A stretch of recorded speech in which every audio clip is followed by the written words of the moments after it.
Now, when we look at the rest of the running backs on this list, it's not a great list of you can plug these guys right into your lineup, but tons of those stash upsides. With only 2 teams on bye this week, the Bears, the Cowboys, you might not have as many bye week fill-ins. You need to pick up a streamer. And so I really think this is a great week in Week 7 waivers to prioritize those huge upside swings. The guys that if something breaks right for you in Week 7, this guy on your bench is the one that everybody's bidding all of their fab to get. And we have plenty of those running backs, plus some handcuff with benefits too. The ones you do like that, if you are in a pinch, you can plug them into your lineup. So when I go through the questions, it's kind of like, is this team serviceable? Maybe even good? Okay, want to check that off. Is this back about 200-ish pounds? Could he handle the future workload? Should the runner back in front of him go down for at least a week, for maybe a month, however long? Could this guy be the true back, or is there a lot of competition behind him and it might be a committee?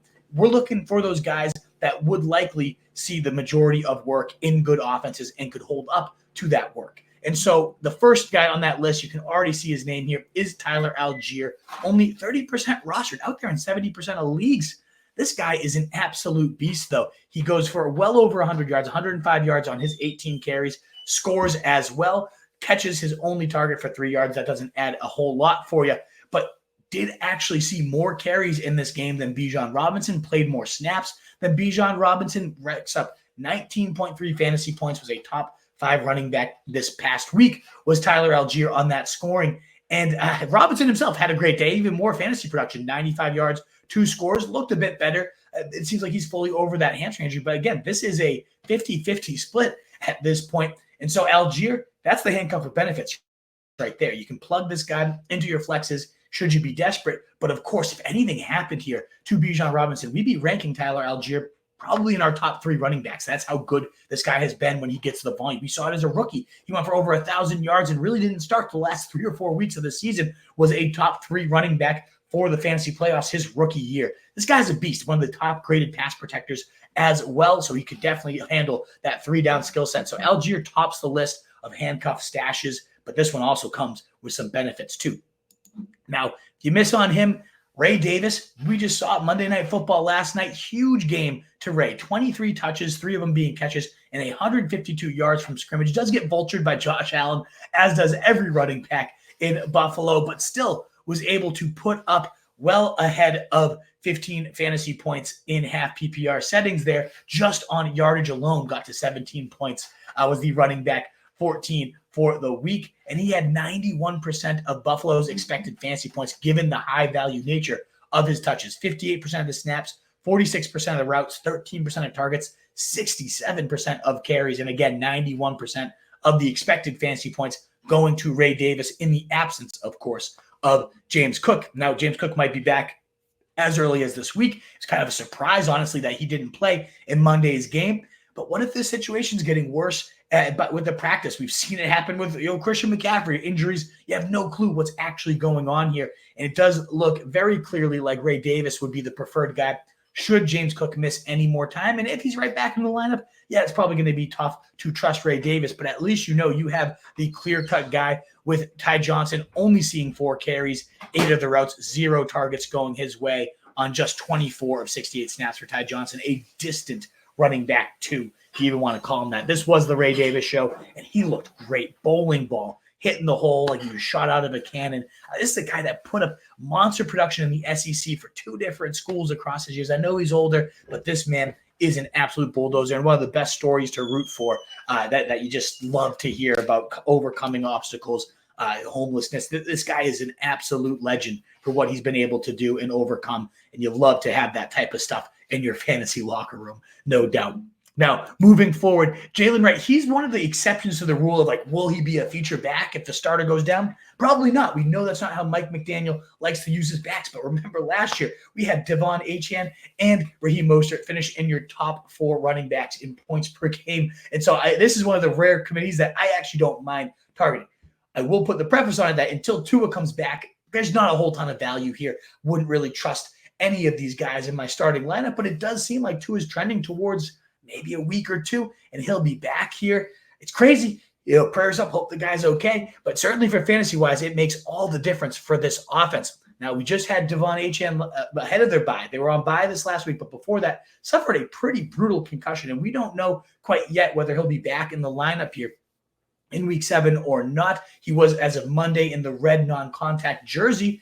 He's out there, but also not practicing in full. And when he was gone, we had Jaylen Wright in week 5 pace this team in rushing, 13 carries for 86 yards. Really impressive yards per pop there, 6.6, and just very explosive.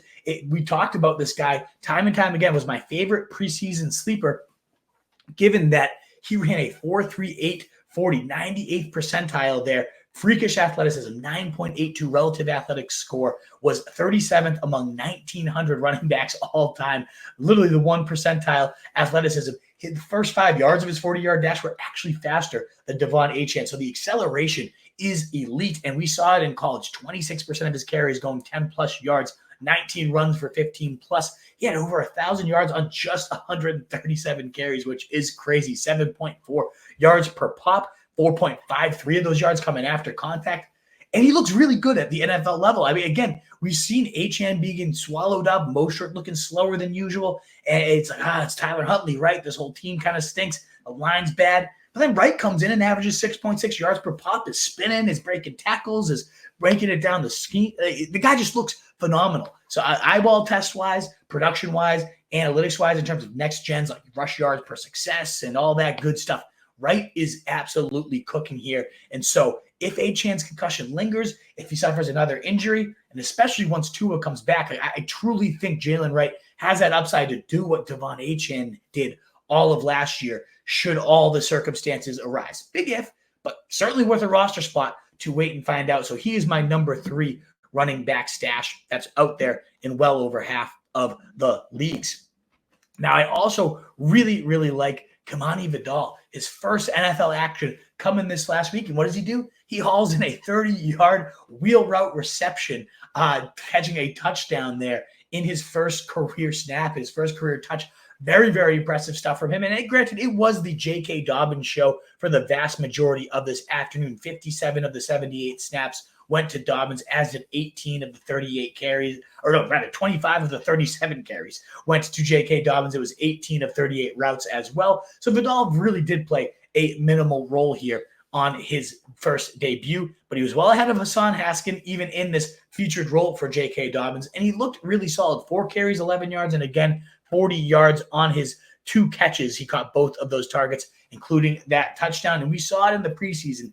Vidal's that short kind of MJD, thick, stout tackle breaker. He led all of NCAA last year in missed tackles forced, in yards after contact, in all of those important metrics. And he's a great pass catcher too. So he has that 3-down skill set. And to me, with Gus Edwards on IR and just looking like a complete slug, a bag of mulch at best is Gus Edwards. If something happens to J.K. Dobbins, and again, knock on wood, I love this comeback story, love how impressive he is looking. He's going to be a league winner should J.K. Dobbins stay healthy. But if he does not, and we know he struggled throughout his career with it, it's looking very clearly like Kimani Vidal is that next man up. And this is a team with a top 5 offensive line, number 8 right now in rush attempts per game at well over 30 after this last week. We know they want to run the ball. We know they can do it well. This Greg Roman scheme has always done that. And it's looking like Kimani Vidal is that next man up in this situation. So definitely check him out on your waiver wire. Just behind him in terms of stashes for me is Ty Chandler. Did have the bye this last week, and so it does. We don't know quite yet what is Aaron Jones' stats. He was labeled week to week with his groin injury, but a lot of people noting he seemed in good spirits after that game. Didn't seem like they were overly concerned, but we do know that Aaron Jones has a consistent history. And so, his only game last year with no Alexander Madison, 81% of the snaps. This team clearly trusts Ty Chandler to be their guy if they needed him to be. We saw all preseason the team raving, Ty Chandler's the man, their D lineman saying, I'd buy stock in Chandler if I could. Another guy with 4.38 speed that we know can rip the big play. And I get it. The vision's not great. Doesn't really break any tackles. I'm not a huge fan of the guy as a player, but I just look at it. The team clearly is, and I see a very solid offense, a team that with a starter who is great. I love Aaron Jones, but we do know has that track record of injuries here. It might be as early as this week. We might not see Jones play. You might already get your spot start here from Ty Chandler. So if you're needing a plug-in at running back, he brings a little more juice to the table as the potential starter this week, as does Jaylen Wright in a way, if, of course, that Devon Acham injury continues to linger. Those guys are kind of in a tier above these remaining names as stashes, but I still think, again, in deeper leagues, if you have bench space, trash to cut, wide receiver 6, that's never going to sniff your lineup. But QB2, you don't need some of you guys carrying 2 defense. I've seen Baltimore on all these rosters of a defense 2, and they're like, yeah, well, they've had these bad matchups, and I'm going to play them. And you look at their calendar, and it's like, when? And they're not even that good of a defense, right? So if you have that type of stuff lingering, cut them for one of these guys. The last 2 stashes I'll toss out there.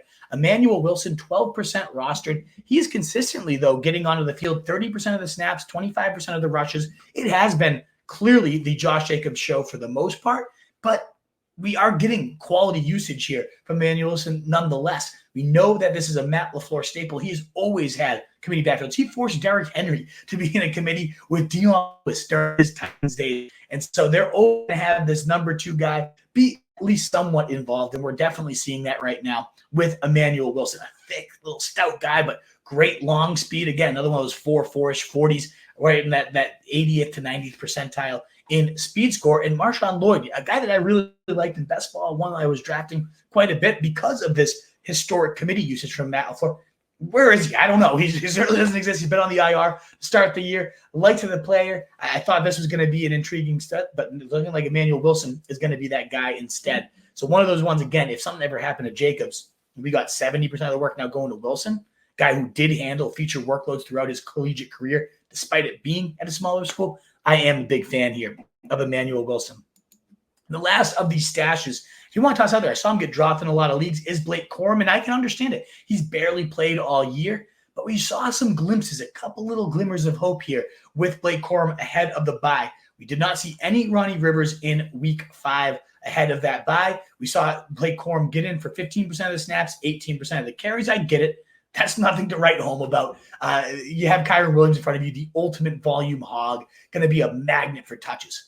Also could put him up to injury risk. We know that he has missed significant time in pretty much every one of his professional seasons here, especially when you're getting that type of workload. And that's why, remember, dating back to the draft, they said we drafted Corum because he reminds us so much of Kyron Williams. If we have to know this injury history is real, we have to have a better backup plan than what we've had. And we don't know yet what Blake Corum will do should he get featured work, but in his work so far this year, last game out, 5 carries, 25 yards, in addition to a catch for 8 yards. Not bad, 5 yards a pop, looking pretty solid. And you get the Raiders this week. Maybe that's the right opportunity. The Rams are blowing them out. The post-bye rookie bump you always hear about. Maybe this is a great week to get Corum a little more involved. Wouldn't shock me at all if he comes out and has 10-ish carries, rips a nice 60 yards to get him in the end zone and kind of start finding that groove here with Blake Corum, especially, again, if they are blowing out this Raiders horrendous team here.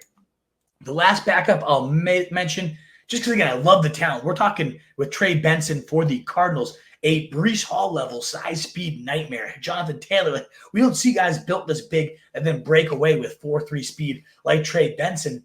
Fortunately, the team clearly isn't that enthused about him, and it doesn't seem like he's really carving himself out a meaningful role. We had James Conner get pretty banged up, which is the situation. You're like, all right, here we go. Wheels up for Trey Benson, and Amari DiMarcado comes in and handles 74% of the snaps, 72% of the routes.